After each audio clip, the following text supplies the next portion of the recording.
only a manner of speaking. When you say that falling stones always obey the law of gravitation is not as much the same as saying that the laws only mean what stones always do. You really do not think that when a stone is let go, it suddenly remembers that it is under orders to fall to the ground. You only mean that in fact it does fall. In other words, you cannot be sure that there is anything over and above the facts themselves, any law about which ought to happen, as distinct from what actually does happen. The laws of nature as applied to stones or trees may only mean what nature in fact does. But if you turn to the law of human nature, the law of decent behavior, it is a different matter. The law certainly does not mean what human beings in fact do, for as I said before, many of them do not obey this law at all, and none of them obey it completely.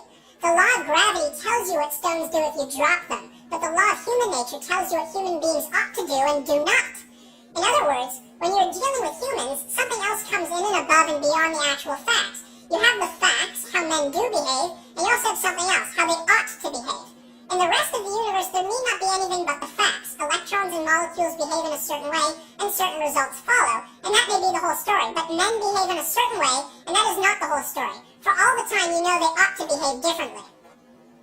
Now, this is really so peculiar that one is tempted to try to explain it away. For instance, we might try to make out that when you say a man ought not to act as he does, you only mean the same as when you say that a stone is in the wrong shape. Namely, that what he is doing happens to be inconvenient to you. But that is simply untrue.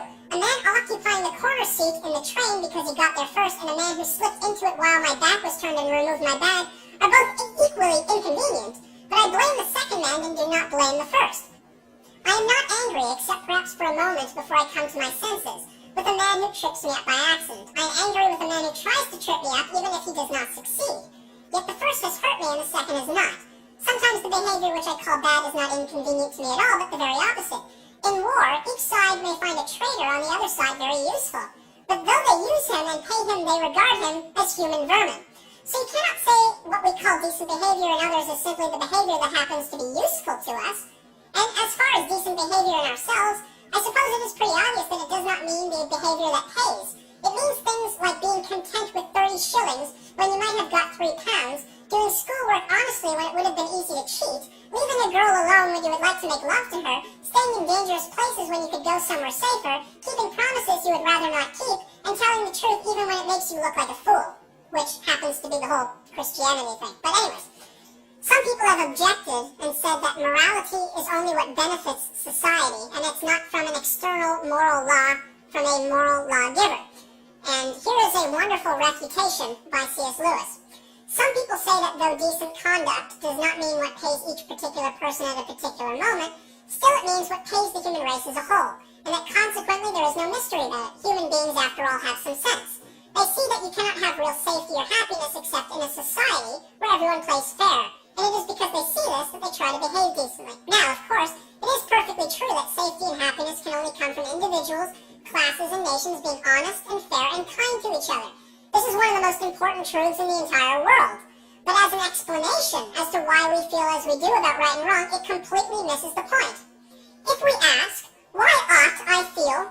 Why ought I to be unselfish? And you reply, because it is good for society. We may then ask, why should I care what's good for society, except for when it happens to pay me personally? And then you'll have to say, because you ought to be unselfish, which simply brings us back to where we started. You are saying what is true, but you are not getting any farther. If a man asked what was the point of playing football, it would not be much good to say in order to score goals, for trying to score goals is the game itself, not the reason for the game, and you would really only be saying that football was football, which is true, but not worth saying. In the same way, if a man asks what is the point of behaving decently, it is no good replying in order to benefit society, for trying to benefit society, in other words being unselfish, for society after all only means other people, is one of the things decent behavior consists in. All you are really saying is that decent behavior is decent behavior. You would have said as much if you had just stopped at the statement, men ought to be unselfish. But that is where I do stop. Men ought to be unselfish, and they ought to be fair. Not that men are unselfish, nor that they are like being unselfish, but that they ought to be. The moral law, or law of human nature, is not simply a fact about human behavior in the same way the law of gravitation is, or may be, simply a fact about how heavy an object behaves. On the other hand, it is not merely a fancy, for we cannot get rid of the idea, and most of the things we say and think would be reduced to nonsense if we did. It is not simply a statement about how we should like men to behave for our own convenience, for the behavior we call bad or unfair is not exactly the same as the behavior we find inconvenient.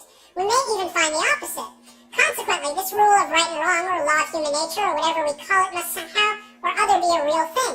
A thing that really is there, not made up by ourselves. And yet it is not a fact in the ordinary sense in the same way of our actual behavior is a fact. It begins to look as if we shall have to admit that there is more than one kind of reality. That is, in this particular case, there is something above and beyond the ordinary facts of men's behavior, and yet quite definitely a real law which none of us made, but which we find pressing on us.